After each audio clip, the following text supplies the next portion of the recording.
Hey, what's up, all you amphibians out there? I'm Duuz-Diz-Din, and I'm coming at you again with another Amphibia episode review.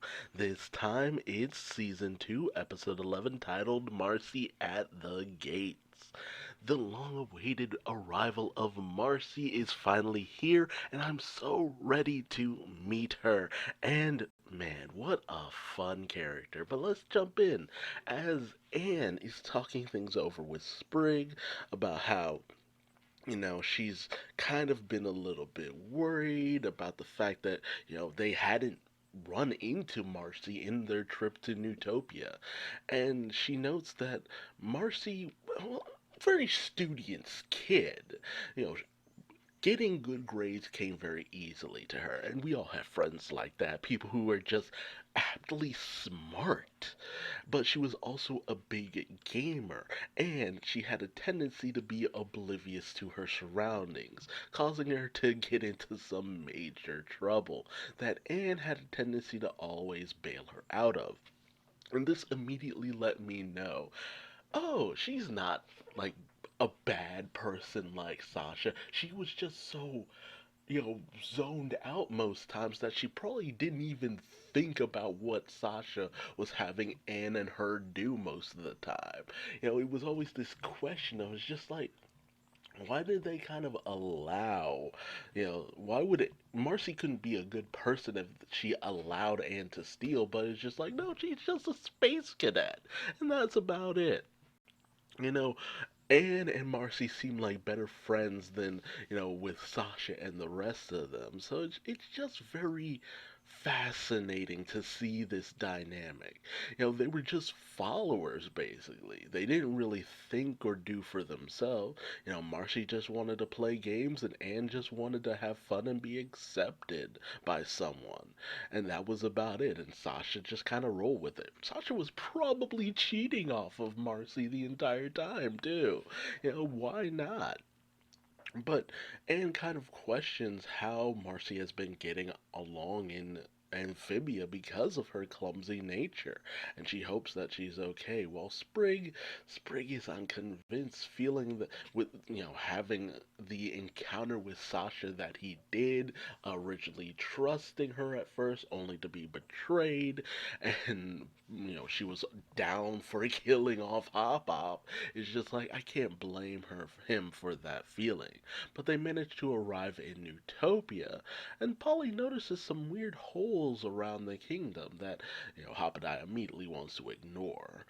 But they arrive at the gates only to be told that they can't enter the city, as there is a horde of monstrous ants roaming around, and they end up being attacked by these monstrous ants. Only and they while they do end up beating one of them back, they're ambushed by a whole gaggle of these things, only for somebody to drop down some oil and fire to ward off the ants as they come swooping down on a zip line, only to land face first in the water. And as they start to kind of mutter to themselves about the sturdiness of the rope and how to reinforce it, and realizes this is Marcy Wu, her best friend. One of her best friends. Probably her only best friend at this point. So they are overjoyed to meet each other, though Sprig is unconvinced and is waiting for the other shoe to drop. He's ready for that betrayal. He's thinking, Marcy's looking mighty sus. But Marcy says that she has been living it up in this fantasy world. It's so much like one of her RPGs, and she feels that she's really coming to her own here, only for her cape to catch on fire. But immediately upon seeing the planter, she immediately figures out, it's just like, oh, it's the found family trope. These frogs took you in, and you've been living with them the entire time, and you probably grown this close attachment. It's just like, oh man, Marcy, you know all about the tropes. This is one of those girls who got lost on TV tropes back in the day. Does that happen? Do people get lost in the sacred halls of TV tropes anymore? I wonder. But she also notes that farmers are the backbone of their society, and they should get more respect, and Hopadaya immediately likes her. And Marcy actually notices that And she studies Polly for a second and tells her, "Oh, your legs are gonna grow in about 2 months." And Polly is overjoyed. And she also notes that she's never seen a frog of Sprig's color, which I wonder if that will come into play at any point. But Sprig wants nothing to do with this would-be backstabber. But, Marcy also states that she's really come up in Utopia, becoming, I think it was the head ranger there, because of all the missions she's managed to complete. And she also notes that the gates of Utopia will not open until they are able to get rid of this ant infestation. So they head over to the War Council, which is just three dudes just kind of trying to figure shit out. And Marcy introduces them to the planters and the planters to them, and states that she has a plan on how to get these ants out of here. Also, I love the little moments where Anne is just kind of poking and touching Marcy, because it's just like that's something that close friends just kind of do from time to time, especially girl close friends. I've had female friends who will just kind of do that from time to time, just poke you. And it's just like, stop that. Cut that out. I'm doing shit. But, well, we also find out that Marcy actually reports directly to the king, something that, you know, Anne kind of knows. It's just like, oh, Amphibia has a king, which, Hop and I is just like, yeah, of course we have a king. So I was right in my assessment that Newtopia is the capital of Amphibia, and it's run by the Newts, basically, which is just like, man, that guy who got turned into a Newt in the Holy Grail, it just really got by pretty well. But, Marcy has been studying the ants and notes that if they're able to get rid of the queen, the rest of the ants will follow. So she's got these stink shrooms, which the smell will drive out the ants and the ant queen, which will save all of Newtopia. However, her cape thing catches fire once again, with Anne not being so sure about this plan and how capable Marcy is. But Sprig still is distrustful of Marcy, noting that, hey, it could be a Sasha 2.0, but Hapadaya and Polly, nah, not so much. They feel like they've got a pretty good grasp on Marcy's character. So they head in and do battle with a few ants trying to make their way, as Marcy whips up a concoction which causes this massive explosion that they can escape through and continue on with their mission. And she even has some insta-vines, which is able to bar their the ants from following them, basically. Unfortunately, Polly ended up being left behind. Not the baby. And while they do manage to get her to safety, Sprig is even more distrustful now, which I can't blame him for. And Anne is even more reluctant to bring Marcy on this mission, still feeling that she's just too accident prone. But they, press on. They keep going and eventually find the queen. And Marcy lets them know that to set up the stink shrooms, and they got about a 5 minute window, 5 or 3 minute window before the shrooms go off. And, Anne ends up saving Marcy from a falling boulder, which Marcy knows that Anne didn't have to do. She would have been able to jump out of the way, with Anne saying, no, you wouldn't have seen it. I have to protect you. Marcy knows that I've been safe this entire time. Well, Sprig ends up encountering one of the babies who just hatched, and that alerts the queen to Sprig's presence, and she eats him and calls upon the rest of the ant horde. So Marcy tries to go in and save Sprig, with Anne stopping her. And Marcy knows that, hey, dude, let me go. I can do this. I've studied them. Sprig is still alive. If I can get to him in time, he'll be fine. Why won't you let me do this? And Anne notes that, look, I just got you back. I don't want to lose you. Because of everything that, it's been weighing on her ever since it's happened. The whole situation with Sasha and almost losing Sasha, almost seeing Sasha die. That really kind of wore on Anne, and I like that because it's just like she really cares about Marcy. She really does. They're good friends, they care about each other, but at the same time, Marcy has been fine for months. She's been able to rise up the ranks of Newtopia. If if she was still the same accident pro girl, she never would have made it in this world.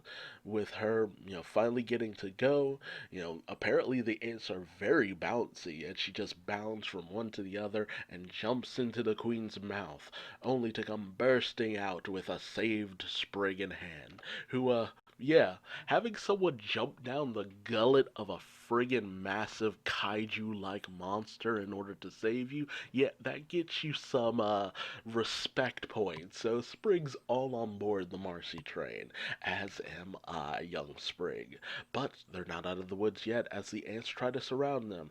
Oh, and it starts to look dire, only for the stink shrooms to go off, driving away the ants. However, Marcy notes that while the smell isn't terrible, it will liquefy your lungs in about if you breathe in too much of it. So they gotta skedaddle.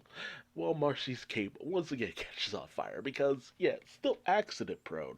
She's just more capable accident prone person, with Sprig even going so far as to apologize to Marcy for distrusting her. And Anne even states that, Marcy really has come into her own, despite everything she has grown as a person. And with that, they're able to make their way into Newtopia, a shining, beautiful city that very much looks like the lost city of Atlantis to a certain degree, just filled with newts. And they are met by Lady Olivia, a correspondent to the king, maybe a princess, maybe the king's wife. It's not made very clear, but she apparently Marcy really does respond directly to the king, and has a high track record when it comes to completing missions. But Olivia's a little on the hoity-toity side. While Marcy does introduce the person she was talking about. Apparently, she had long since been searching for Anne. Olivia kind of dismisses Anne, and the planter is just like, oh, okay, don't touch any of our stuff, which Sprig immediately does and breaks.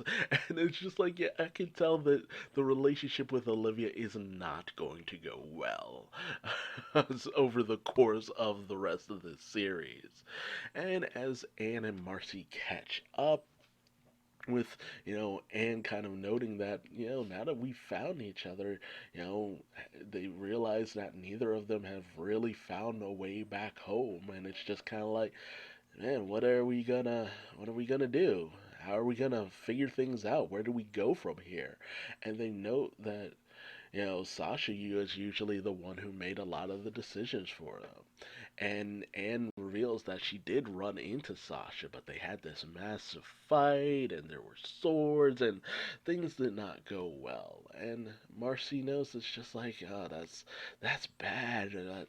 What do we do? Where do we go? We usually just followed Sasha's lead, but maybe it's time for us to start making our own decisions. Maybe it's time for us to just step up to the occasion.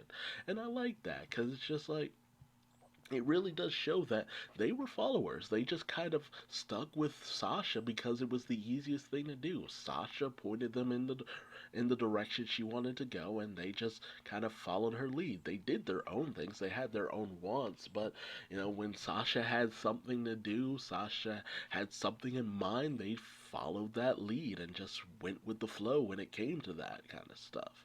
Doesn't make them bad people, it just kind of made them complicit in a lot of bad things here and there. But they decide that they will find Sasha and make their way back home. Finding new confidence and a newfound resolve. Best friend squad away. But as Marcy and Anne catch up even more about Anne's past adventures, we see King Andreas noting something. Played by the legendary Keith David, like the voice of King Andreas, that booming voice, like, dude, Goliath from Gargoyles? So awesome! But we see that, he has pieces that he moves into play and notes that the game is afoot. So there's some kind of thing going on with Marcy and Anne. There's some kind of ancient prophecy, maybe? There's this mural when you see the title card of Amphibia that has been catching my eye for the longest time. There's something going on there, and I can't wait to find out what. But what do you think? What do you think all of this means? What do you think King Andreas has been waiting for this entire time? And what happens when Anne, Sasha, and Marcy all come together? They're incredibly skilled in this world. And is that for better or for worse? Is it for their benefits or for King Andreas? Time will tell. Tell me your thoughts in the comment section below. What do you think King Andreas means by seeing Anne, Marcy, and Sasha as pieces on a board? Is he playing some kind of dark game, or is he actually doing this for the benefit of Amphibia? And is that in the best interest of Anne, Sasha, and Marcy? Tell me your thoughts and theories in the comment section below. And if you liked this video, leave me a like. If you didn't, feel free to leave me a dislike. Subscribe and hit the bell icon. That way you never miss out on another Amphibia episode review. And until next time, I've been Duuz-Diz-Din, and I will see you later. Bye-bye.